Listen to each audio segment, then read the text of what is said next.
ஏதோ ஒரு மாவட்டத்தில் ஒரு தண்ணீர் ஷார்ட்டேஜ் இருக்கக்கூடிய ஒரு வில்லேஜை நம்ம வந்து எடுத்துக்கலாம். இதுக்கு என்னென்ன முறைகள் பண்ணுறோம் அப்படின்னா, அந்த வில்லேஜை நம்ம முதல்ல வந்து ஜியாலஜிக்கலாக ஸ்டடி பண்ணணும். அதாவது புவியியல் ரீதியாக அந்த கிராமம் வந்து என்ன மாதிரி அமைப்பில் வந்து இருக்குது, அங்கே வந்து என்ன விதமான பாறை அமைப்புகள் இருக்குது, அங்கே லேண்ட் ஃபார்ம்ஸ்னு சொல்லக்கூடியது, அங்கே இருக்கக்கூடிய லேண்ட் ஃபார்ம்ஸ் வந்து அண்டுலேஷனாக இருக்கா, பிளைனாக இருக்கா, இல்லை ஏதாவது வேறு ஏதாவது வேலி மாதிரி இருக்குதா, இந்த மாதிரியான ஜியோமார்ஃபாலஜின்னு சொல்லுவோம் டெக்னிக்கலாக. அந்த புவியியல் அமைப்பு வந்து எந்த மாதிரி இருக்குது, அங்கே இருக்கக்கூடிய பாறை அமைப்புகள் என்னென்ன இருக்குது, இதை முதல்ல பார்ப்போம்.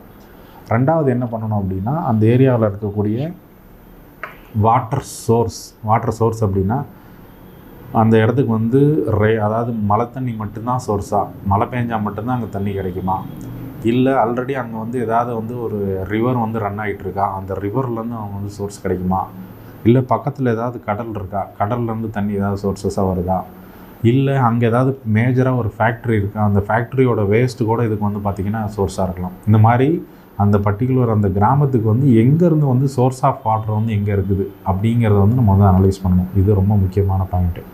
மூணாவது என்ன பண்ணுவோம் அப்படின்னா, அந்த ஏரியாவோட வாட்டர் பொட்டென்ஷியல் எப்படி இருக்குங்கிறத நம்ம வந்து செக் பண்ணணும். வாட்டர் பொட்டென்ஷியல்னால் அங்கே தண்ணீரோட தன்மை வந்து எந்த லெவலில் இருக்குது, 100% இருக்குதா, 80% இருக்குதா, 60% இருக்குதா, இல்லை 30% கீழே போயிடுச்சா, இந்த மாதிரி அந்த பொட்டென்ஷியலை எப்படி செக் பண்ணுறது. இதுக்கு வந்து இன்றைக்கி நிறைய அட்வான்ஸ்டு டெக்னாலஜி வந்து வந்துருச்சு. உதாரணத்துக்கு அந்த பர்டிகுலர் வில்லேஜோட சேட்டலைட் இமேஜ் வந்து நம்மளால் எடுத்து ப்ராசஸ் பண்ண முடியும். எல்லாமே இன்றைக்கி வந்து நம்ம இந்தியன் கவர்மெண்ட் வந்து என்ஆர்எஸ்சின்னு சொல்லிட்டு நேஷ்னல் ரிமோட் சென்சிங் ஏஜென்சிஸ் இருக்காங்க.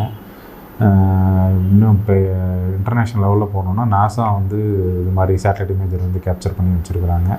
ஸோ நம்ம அந்த சேட்டலைட் இமேஜரையும் அந்த பர்டிகுலர் வில்லேஜுக்கு எடுத்து பார்க்கும்போது அந்த பர்டிகுலர் வில்லேஜில் வந்து எந்த இடத்துல வந்து வாட்டர் பொட்டென்ஷியல் அதிகமாக இருக்குது அப்படிங்கிறத வந்து அதை ஃபைண்ட் அவுட் பண்ண முடியும் ஓவராலாக.